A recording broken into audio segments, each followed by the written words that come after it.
When anybody was doing a movie and they needed a villain or a bad guy, somebody who was really despicable, they'd say, why don't you go out and get Lee Van Cleef? So I got back to the plant the next day. That was a Friday. I told my boss, who had been on stage himself, and he says, you're fired. Well, here's my word. Get the hell off my spread. Now. Lee Van Cleef had a face made for westerns and a stare that could stop a stampede. But behind that iconic glare was a man holding on to something far colder.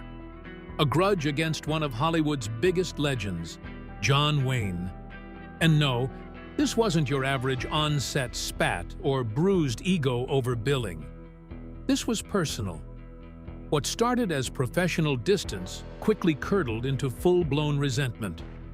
Van Cleef, a disciplined actor who believed in grit and grounded realism, saw Wayne as something else entirely, an icon playing a version of himself, propped up by politics and privilege.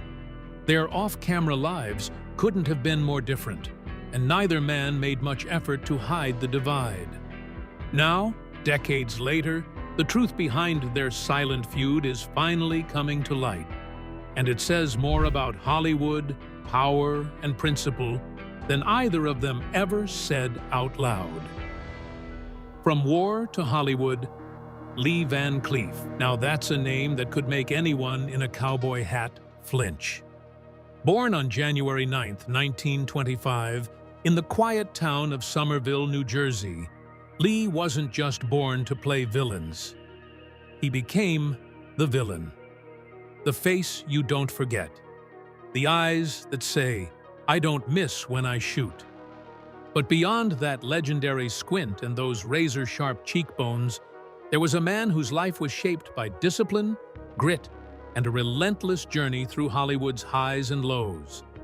Van Cleef's story isn't just a catalog of cinematic shootouts. It's a full-blown saga of transformation.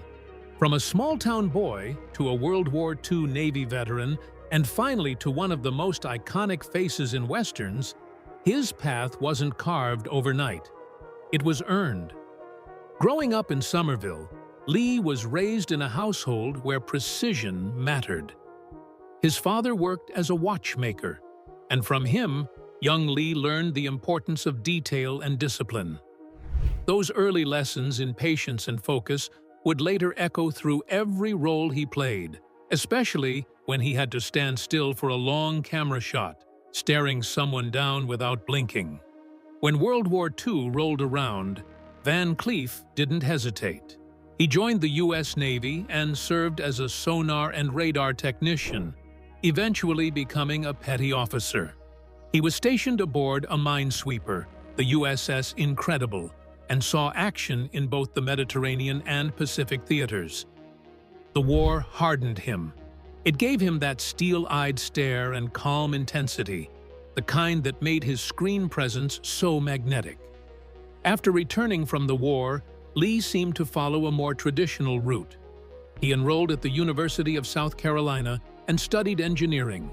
But fate had other plans.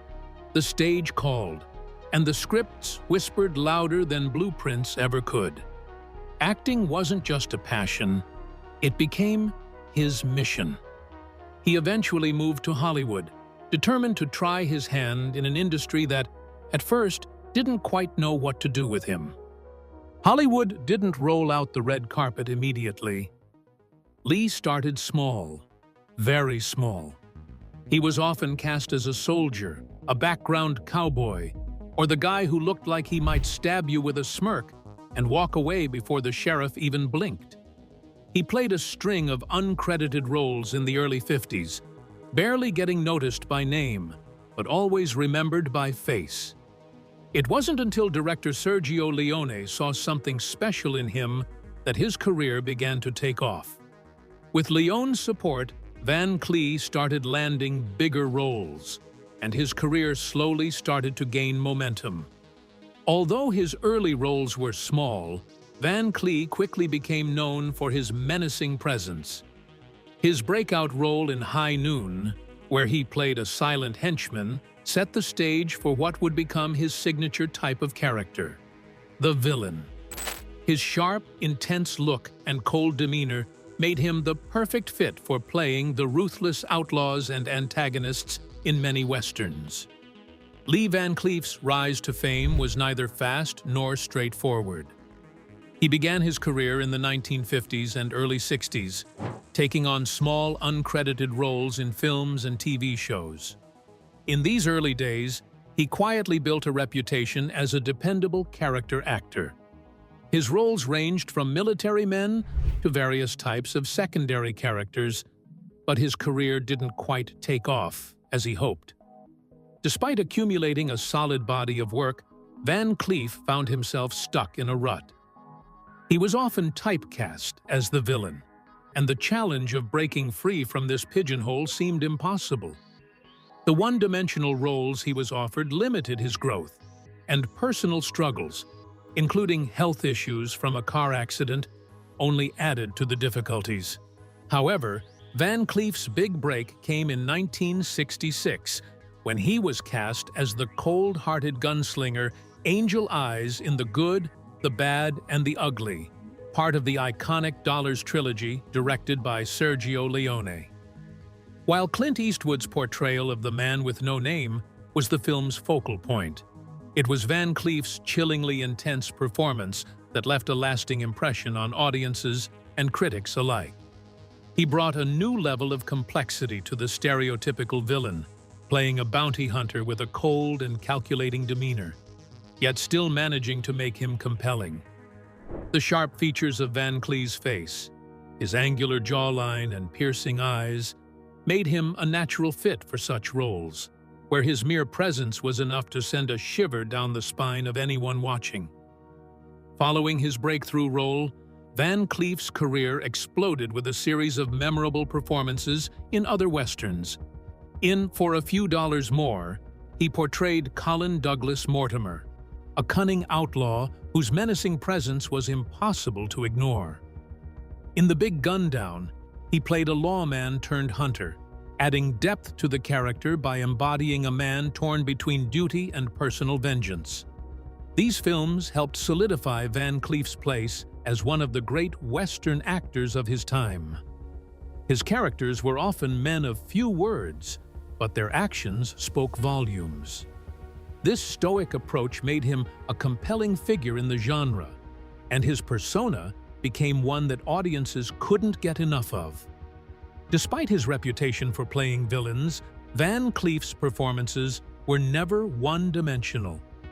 His portrayal of antagonists was rich with nuance, making his characters more than just cold-blooded killers. Van Cleef brought a gravitas to these roles, giving his characters a moral code, even if that code often put them at odds with the law or society's expectations. In films like Death Rides a Horse and Day of Anger, Van Cleef played aging gunslingers who had seen it all, their wisdom and experience giving them a sense of tragic dignity as they continued to live outside the law. He expertly balanced menace with vulnerability, making his characters not just villains, but tragic figures whose actions were shaped by their past. His performances made him a beloved figure in the Western genre, and his ability to convey both strength and fragility made him stand out from other actors. Even as he became a legend in Westerns, Van Cleef's talent extended beyond the typical roles he was known for. Though he was often cast as the villain, it was clear that his range went much deeper.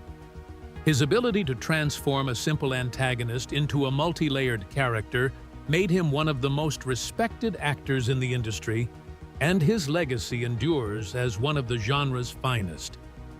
A new chapter in Van Cleef's career. In the 70s and 80s, Lee Van Cleef's career took an interesting turn as he began to branch out beyond his well-established role in Westerns. This era marked the beginning of his appearances in more varied roles, with the actor proving his versatility.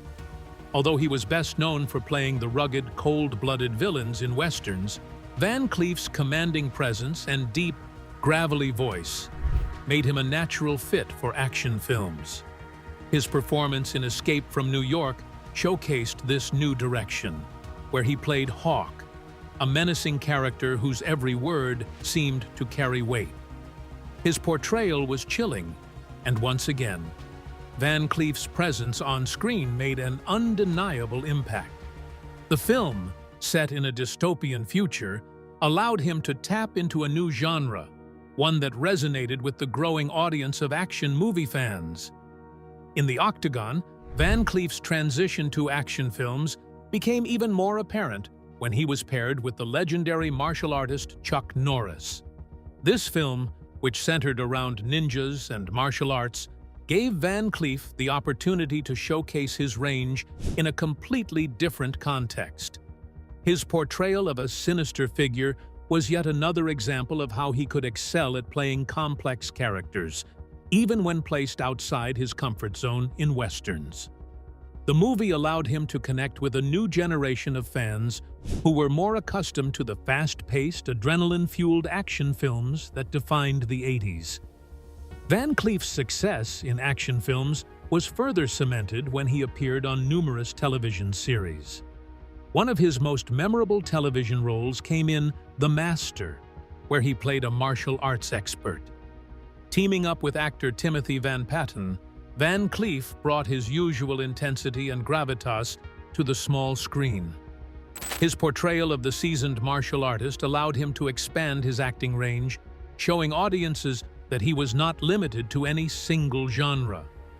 This television role in particular gave him the chance to reach an even wider audience, exposing him to viewers who might not have otherwise been familiar with his past work in westerns. By transitioning from westerns to action films and television, Van Cleef was able to reach a broader audience and establish himself as a versatile actor. His ability to step into roles that were vastly different from his iconic Western villain characters showed his range and cemented his place in Hollywood's diverse landscape. While he would always be remembered for his work in the Western genre, his venture into action films and television proved that he was capable of much more. The early years and marriage. Lee Van Cleef's personal life, though often overshadowed by his iconic roles on screen, was marked by both moments of personal joy and hardship. His first marriage to Patsy Ruth Cale in 1943 came at a time when he was just beginning to navigate the complexities of both his personal life and the rising demands of a Hollywood career. At the time, Van Cleef was still a young man in his late teens and early 20s, trying to balance the fast-paced world of filmmaking with the responsibilities of family life. Together, Patsy and Lee raised 3 children: David, Alan, and Deborah Van Cleef. However, like many families of actors, their life was not without its challenges. Van Cleef's frequent absences due to his work, coupled with the unpredictable lifestyle that came with being in the entertainment industry, likely placed a significant strain on their marriage. The hectic nature of his career often left him away from home for extended periods, which would have tested the strength of any relationship. After 15 years of marriage, the couple's relationship came to an end in 1958, a time when Van Cleef's own career had reached a low point. His film appearances had dwindled, and he found himself at a crossroads both professionally and personally. The divorce was a difficult moment in his life, further compounded by the fact that his career was stalling, just as his personal life was experiencing turbulence. Yet, despite the setback, Van Cleef would move forward, and his next marriage would soon mark the beginning of a new chapter in both his personal and professional life. In 1960, Lee Van Cleef entered into his second marriage with Joan Marjorie Drain. This relationship came at a significant turning point in Van Cleef's career. Having spent the previous years in supporting roles in westerns and dealing with a major setback caused by a near-fatal car accident, Van Cleef's career had faltered. The accident had left him with injuries that forced him to take a hiatus from acting, and it seemed as though his time in Hollywood might be over. However, this new marriage to Joan coincided with a renewed determination on Van Cleef's part to revive his career. With Joan by his side, Van Cleef not only found personal stability, but also the emotional support needed to push through the difficult period. The 1960s would prove to be a pivotal decade for him, as his career began to pick up momentum once again. His marriage to Joan provided him with the foundation to focus on his work, eventually leading to some of the most iconic roles of his career, including his portrayal of the villainous Angel Eyes in The Good, The Bad, and The Ugly.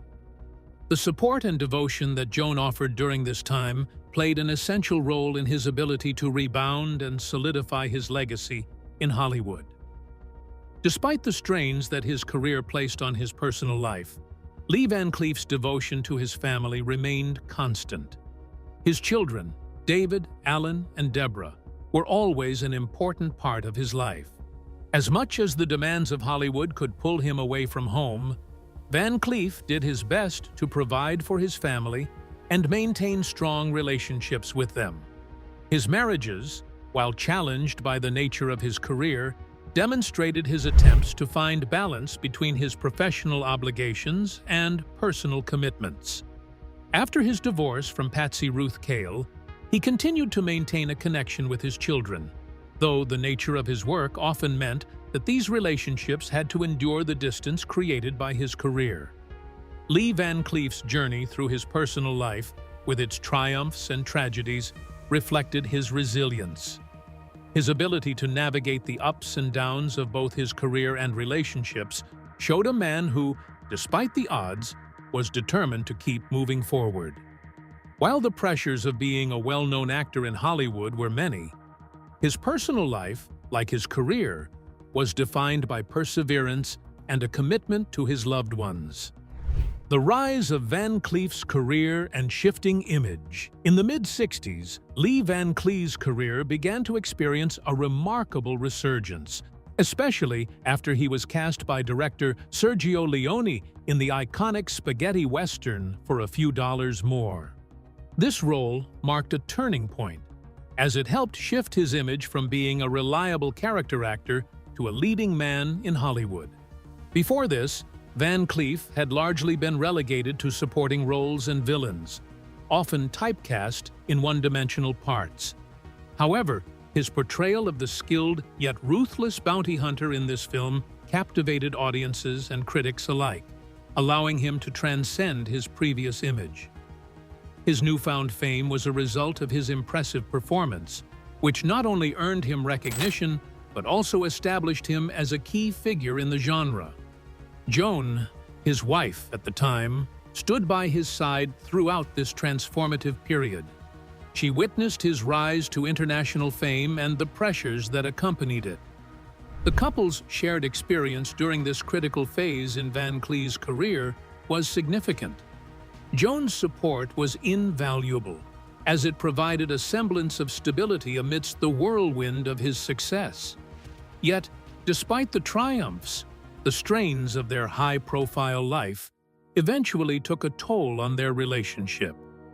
After 14 years of marriage, Van Cleef and Joan divorced in 1974, marking the end of a significant chapter in his personal life.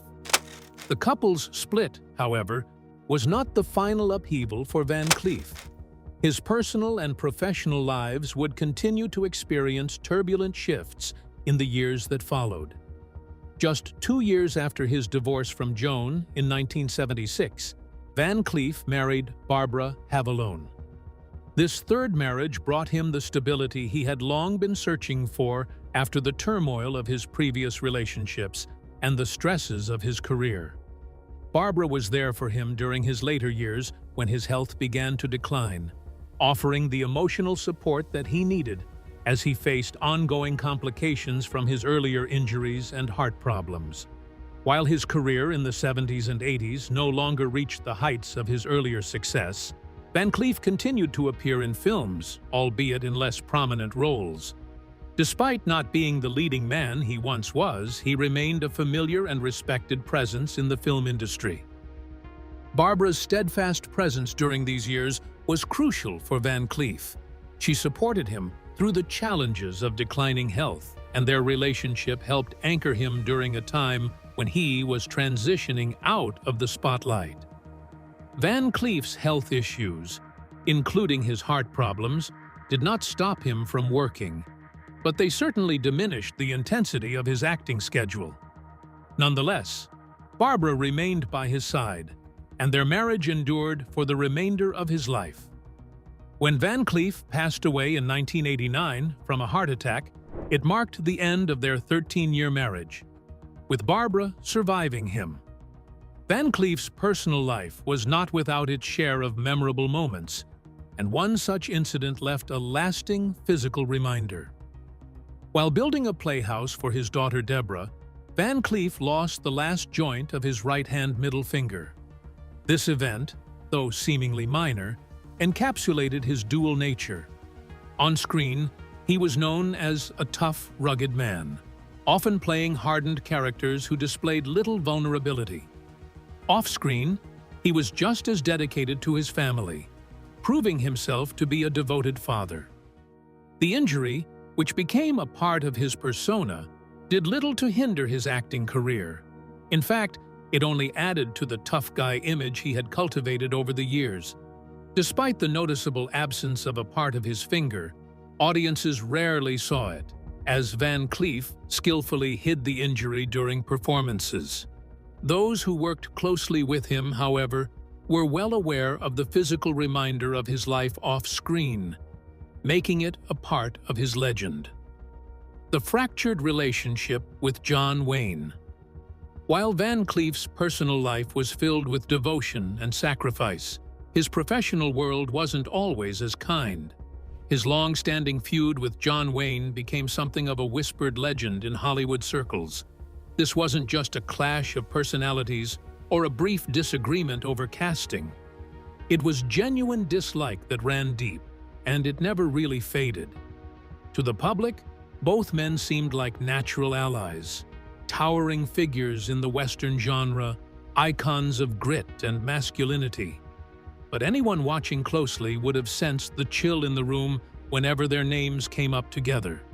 Van Cleef, with his lean frame, hawk-like features, and quiet intensity, carved out his place as a villain you couldn't ignore. He brought something cerebral and unpredictable to the screen.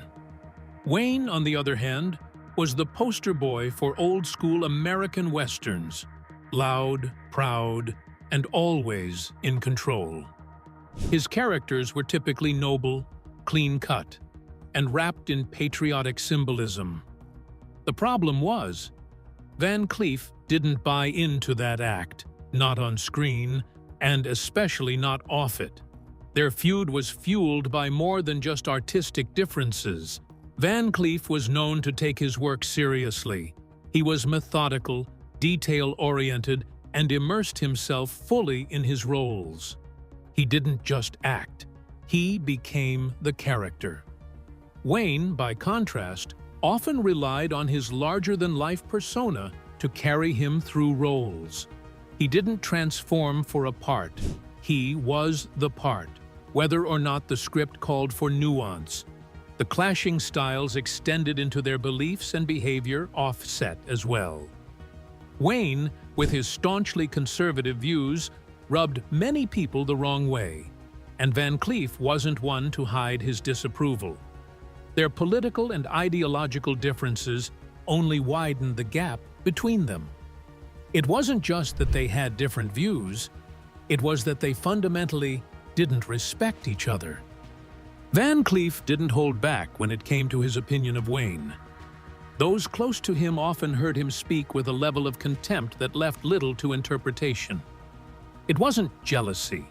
Van Cleef had carved his own niche, and he knew it. But it was clear he had no patience for what he considered arrogance and self-righteousness in others, and John Wayne checked both those boxes with a permanent marker. John Wayne had a formula, and he stuck to it like a cowboy glued to his saddle. In film after film, he played the same towering figure, the strong, silent cowboy with a jawline of steel and values straight out of a 1950s civics textbook. To the general public, It was comforting, predictable, familiar. But to Lee Van Cleef, it was a whole different story. Van Cleef didn't just act. He transformed. He slipped into morally murky roles, crafting characters who were more shadow than light, more scarred than smooth. Where Wayne brought broad strokes, Van Cleef painted in shades of gray. He saw Wayne's repetitive roles not as consistency, but as laziness dressed up in cowboy boots. To Van Cleef, Wayne wasn't evolving.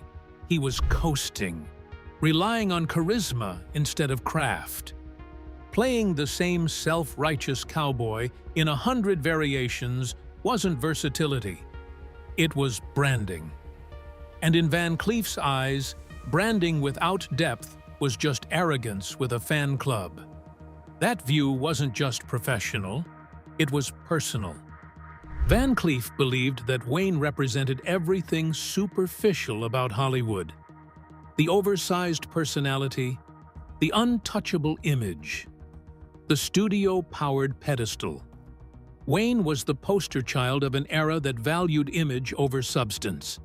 And Van Cleef, who had spent years working in the margins before finally getting his due in European cinema, didn't have much patience for people who had everything handed to them by default. Their differences didn't stop at scripts and screen presence. Politically, they were galaxies apart. Wayne made no secret of his right-wing loyalties. He was loud, proud, and always ready with a flag-waving statement. His support for American nationalism was more than public. It was practically theatrical.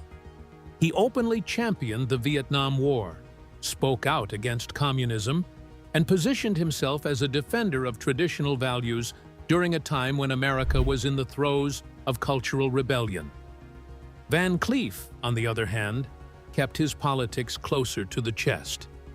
He wasn't one for podiums or press conferences, but those close to him knew where he stood. He leaned more towards the progressive movements of the 60s and 70s. He appreciated nuance, embraced the counterculture's skepticism of war and empire, and preferred a worldview that wasn't painted in red, white, and blue. Where Wayne saw the world in terms of black and white, good guys and bad guys, Van Cleef saw ambiguity, layers, complexity. So naturally, when Wayne launched into one of his famous rants about patriotism or the decay of modern values, Van Cleef tuned out, or quietly seethed. He reportedly found Wayne's political monologues infuriating and his military cheerleading downright embarrassing. It was as if Wayne believed life was just one long Western, where America was always the hero. And that delusion rubbed Van Cleef the wrong way. To Van Cleef, Wayne's public image wasn't just an act. It was a continuation of his on-screen persona. There was no separation. The stubborn cowboy in the film was the stubborn man behind the scenes. Always certain, always loud, always convinced of his own moral superiority. And that certainty, that lack of introspection, was what Van Cleef despised most. Legacy and lingering resentments. There was also the bitter truth about how differently their careers had unfolded. John Wayne didn't just become famous, he became iconic. From the early days, he was at the top of the Hollywood food chain, getting the roles he wanted, surrounded by studios eager to build empires around him. He had creative control, fan adoration, and the ear of producers. Van Cleef, not so much. He spent years as the second fiddle, the villain glaring from the shadows while someone else got the spotlight. His angular features and menacing stare made him perfect for the bad guy roles, but it also got him typecast. Hollywood never quite knew what to do with him, so it kept him on the sidelines until European filmmakers, particularly Sergio Leone, saw something deeper.